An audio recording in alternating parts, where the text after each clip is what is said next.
everyone. We are back with our Friday afternoon Watershed crafts. And today I have all three of my kids here to help me. Everybody say hi.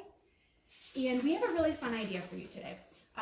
This week we started going back to actual school. So we didn't go to school, but we had school sent home from our teachers. So this is the first time they had like real assignments and things they had to do. So it kind of got me thinking about how we could do a craft that is interdisciplinary. So it's fun, it's art, but it also has a little bit of things that you could learn about the watershed while you're doing it. So we came up with a really fun idea, and the girls are going to help me. Now, the first thing you do in this craft, all you really need is some paper and a pencil. That's really it. You can get crayons and colors and stuff, and you can get more into it and get out your books and things to do some research, but you don't need to. You really only need pen and paper. So to start, this is an activity that we're going to do where you are going to, with your kids, and you can do this with any age, as you'll be able to see here, be a writer and an illustrator about a creature that is important to you or that lives in your watershed. It could be any animal anywhere in the world, but I think it's cooler to choose one that you might find around you. So what I did is pulled out my guidebooks, and if you're the kind of person who has a bunch of different guidebooks like these, I've showed them to you many times already, you can pull out your field guides off the shelves and have your kids pick an animal. Or it doesn't have to be an animal, it could be a plant.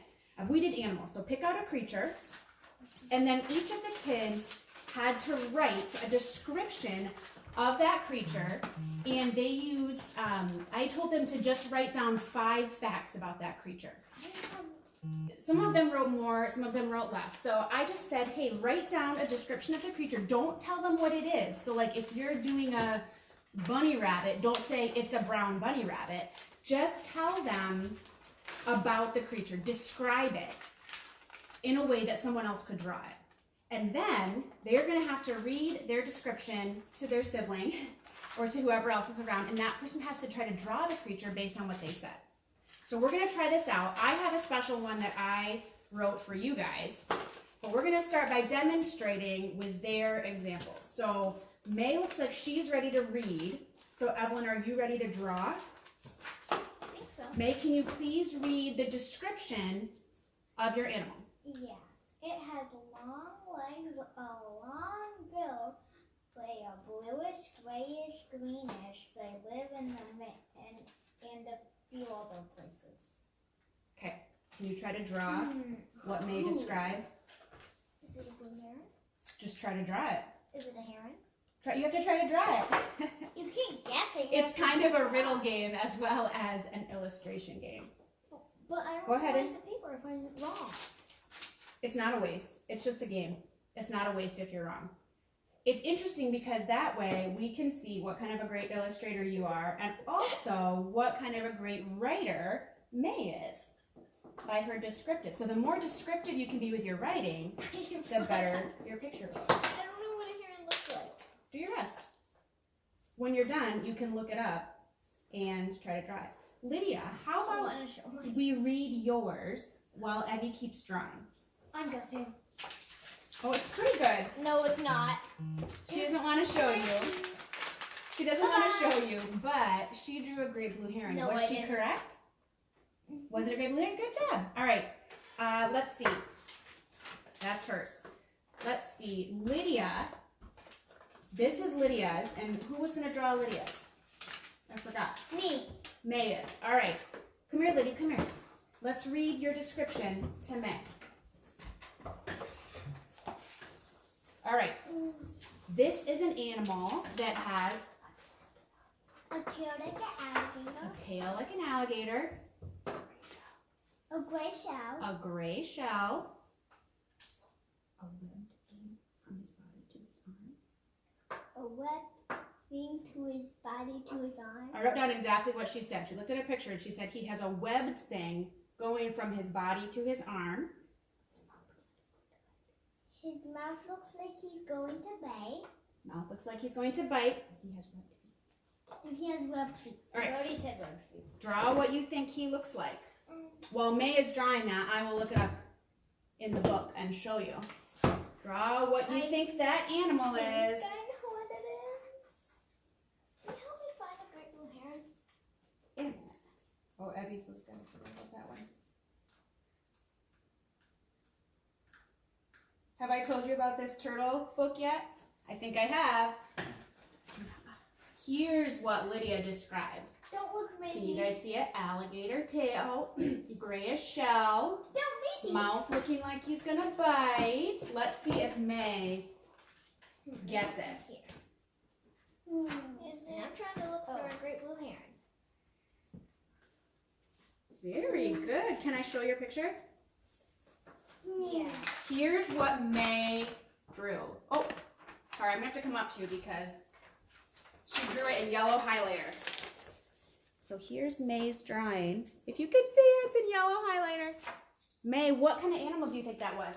I think it was like a snapping turtle. She thought it was a snapping turtle. She was right. Oh, Okay. wait, this one? Yes. All right, now, Evelyn, please read yours to Lydia, and let's see what she draws. Let's see. With a pencil. It has a shell that's super soft. It is a sandy color with circles of black. It has a long pig-like nose. It is a size of medium large, and it lives in the water, and you might see it on a log. That was a really good one. Could you try drawing? Does anybody have any guesses of what kind of animal that might be? I have a hard one. What do you think it might be? I think it'd be the soft-shelled turtle thingy. May is right. It's a soft-shelled turtle. Good job. It's not a soft-shelled turtle Thingy.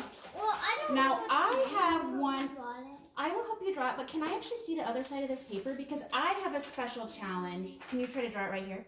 I have a special challenge for you. If you're watching, I want you to pull out a piece of paper, and I want you to try to draw this creature that I'm going to describe to you.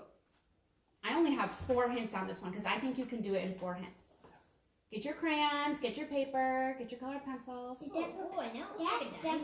The first hint is that this creature's body is black and looks kind of shiny. This creature has 4 legs and a tail. You might find it under a leaf or under a log. And it has blue spots on its sides, legs, tail, and back. So, can you help me? Oh, you're drawing some really good legs. Does anybody have any guesses of what kind of animal we're drawing? If you're drawing this animal at home, I would love for you to take a picture of it and post it in the comments. I think I know.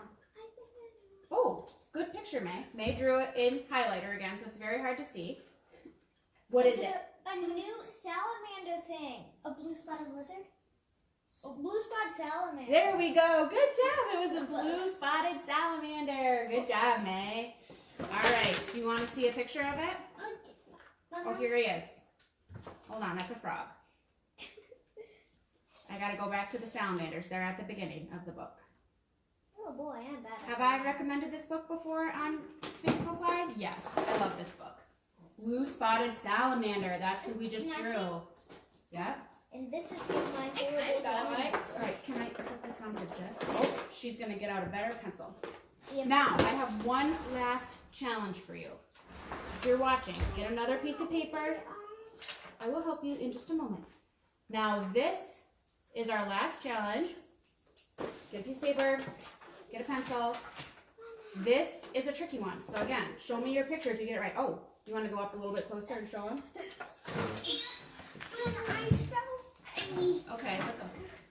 There's the heron. Oh, there's Evelyn's heron that she drew. I think that's pretty good. Really. Okay. You can try to show them your sound. Try to. It's hard to see. Okay, I will help you finish it. All right, come on down, Maisie. This is the last one. Are you guys ready? This animal. Now, as a hint, I'm using all animals that are local to our watershed. You can use any animal. This animal has 4 legs, and those legs are good for hopping. Could you actually draw yours with this marker so they can see it better? It has wet, smooth skin. It has webbed toes. I know too. Now, if you are a really good artist, this animal's body is brownish. And it has rows of square, dark spots on its back and down its legs. Ooh. Funny frog. It is a frog. What kind of frog? It has a white belly. And it has yellow splotches underneath its back legs. I know this one. Terrible. That's terrible. I know it. Abby's gonna. It's not that one. I know what it is. Now, a poisonous yellow frog? We don't have any poisonous frogs. The goal is to write with enough detail that your people that you're working with here. I think it looks like a frog. No, keep looking. It's got squared spots on his back and a yellow part of his legs. So the goal is to write. It's not that. Oh, yeah, actually it is that one. Yay! Nope, it's not that one. Sorry. The goal is to write with enough detail so that the people who you're working with can accurately draw what you described. And what's fun then, it's not that one, is that you get a little bit of your art in there with everybody drawing. You get a little bit of your writing in there, your language arts, as they have to practice their descriptive skills. And it's just fun, so it's no trouble if they don't get it right. You're close. Oh! Found it! Abby found him. Oh! Did anybody guess the pickerel frog? Can I see the pickerel? Yes. He's got those square spots in the yellow part of his leg. So the fun part about using a field guide for this, you want to see the pickerel frog? He's right here. The fun part about using the field guides is that they have a lot of descriptive language, and so that allows the kids to kind of practice learning how to use those guides. Good job. You can go show them. And how to use that and translate that into their own personal writing. Okay, May's going to come show you her frog, and then we're going to leave you to it to do your own activities after this. Oh. You back up. There it is. There's May's pickerel frog. You see those nice square spots on his back? She drew the yellow part. Very good. Except I drew them all yellow. That's okay. Except with spots. All right. Well, I hope you enjoyed that activity. It gave you something to do this afternoon. I know a lot of places are, a lot of schools are doing their science enrichment on Friday afternoon. So hopefully you had a chance to maybe work that into something that you're already doing with class. Hope you appreciated it. Hope you had a good time. Hope you have a great weekend. And check back with us next week. We have, in honor of Earth Day, happening next week. We have stories and crafts every day next week. And then we'll be back on Wednesday afternoon with a good hands-on science activity to get you excited about identifying stuff that's outside and getting you connected to the Michigan and the Great Lakes Bio Blitz that's happening starting next week. So tune in on Wednesday afternoon for that. And then throughout the week to see our recorded videos and crafts all about nature and getting outside and celebrating Earth Day. Do you want me to show your frog before we go? Fine. Before we go, I leave you with Evelyn's frog.